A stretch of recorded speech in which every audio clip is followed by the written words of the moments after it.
Welcome back to Close Up. COVID-19 continues its slow burn through New Hampshire, but there are signs things could be about to get much more serious. Manchester Mayor Joyce Craig is with us now to discuss. Thank you for joining us this morning, Madam Mayor. It's great to be with you, Adam. So what does the pandemic curve look like in Manchester right now? Is the city heading into a second spike situation? Well, yes, we are seeing an increase statewide, and we're seeing the same thing in the city of Manchester.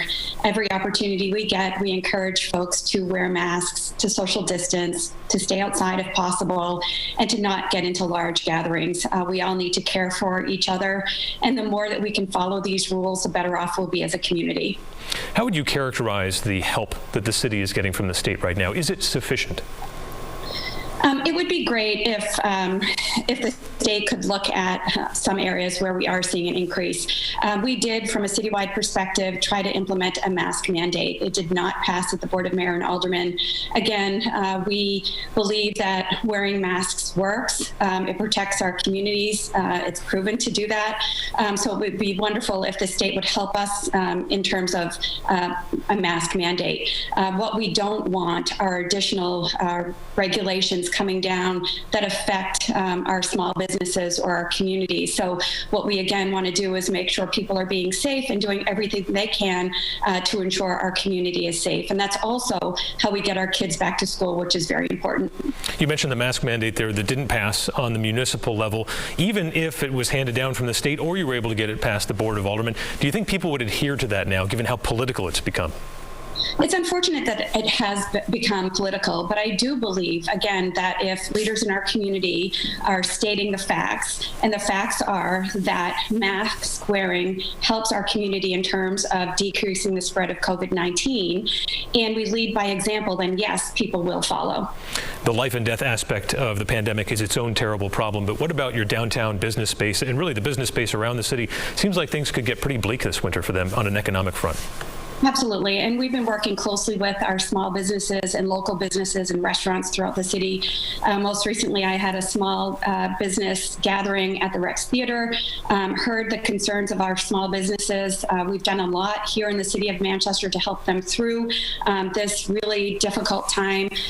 We have enabled businesses and restaurants to utilize parking spaces that they've never been able to do before, to increase seating on sidewalks. We've provided grant opportunities of up to $5,000 and low interest loans available to small businesses. So again, we're doing everything we can to help them, and we encourage our community to visit and to go out to dinner at our restaurants because they are the hub of who we are. They have made our city successful, and now it's our turn to help them get through this very, very difficult time. What's being done by the city, or really the school district as well, to reach those children who aren't in school and have a hard time connecting to the remote learning or maybe falling terribly behind at this point? Because this seems like this could be a real long-term problem, not just for their education, but for the city at large from a societal standpoint.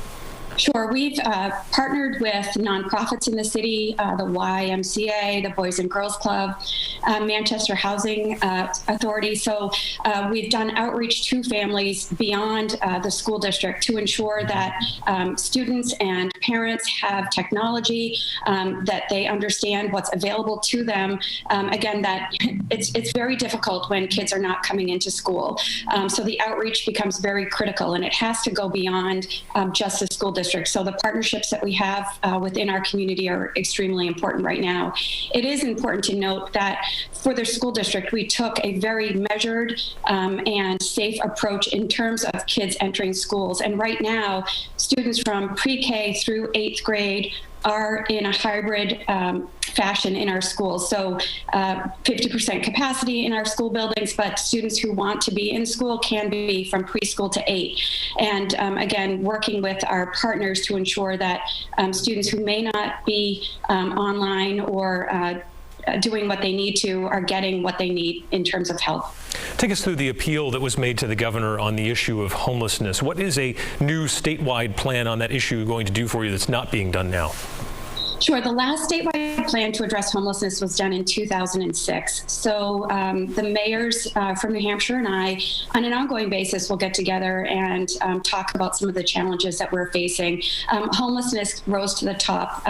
Every single one of us were dealing with this on our individual basis, and really agree that, communities, local communities cannot address this on our own. It has to be a statewide approach that obviously we work with the state on.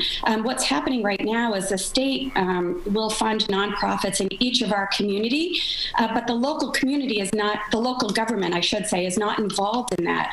And so, the funding goes out from the state. We're not aware of what those metrics are in terms of success, but we can tell you as mayors of our communities, there's an increase in homelessness in our communities. So we need to take a different look at what we're doing. There's not enough housing to address this. And so we just felt like it was really important for all of us to get together and work with the state to say we need a statewide approach. We need to make sure the funds that are going into our communities are used most effectively, and that the resources to help those that are unsheltered are consistent across the entire state and not just located in certain communities. What about the encampment around the Superior Court in Manchester? Is there really nothing the city can do about that? Well, it's state-owned property, and so it is the responsibility of the state to address that. We, from the city level, are patrolling it with our police. We're doing extensive outreach with, again, our nonprofits, Manchester Mental Health, Families in Transition, Healthcare for the Homeless, our fire department, to ensure that individuals who are living there understand the resources that are available to them. But in terms of moving people off of that property, it is the responsibility of the state. And it's been our belief, based on case law, that in order to move someone from an encampment, you need to identify a place for them to be. And right now, I can tell you in Manchester, our shelter is full, and we don't have any other places to put people who are homeless, which is a huge concern for us in the city, because we know that cold months are right around the corner. And right now we're doing planning for fatality prevention. Last winter, we worked closely with the faith-based community in the city, and they helped tremendously. But as a result of COVID, we've seen an increase of people living unsheltered in Manchester and again throughout the entire state. And it's imperative that the state recognize what is happening in the state and help all of the communities through this. These individuals who are unsheltered are residents of the state. They are, as I've stated before, the latest data shows that approximately 27% of the people who are living unsheltered in Manchester actually self-reported that they're from Manchester, and that's consistent with other communities as well.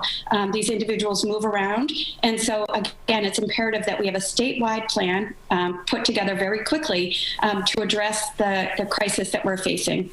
The Queen City is one of the most diverse communities in the state. Does anything need to change, in your view, in terms of community relations between police and the communities in Manchester? And do you subscribe to the notion that it's time to start responding to certain calls with someone other than a police officer, a social worker, or something like that?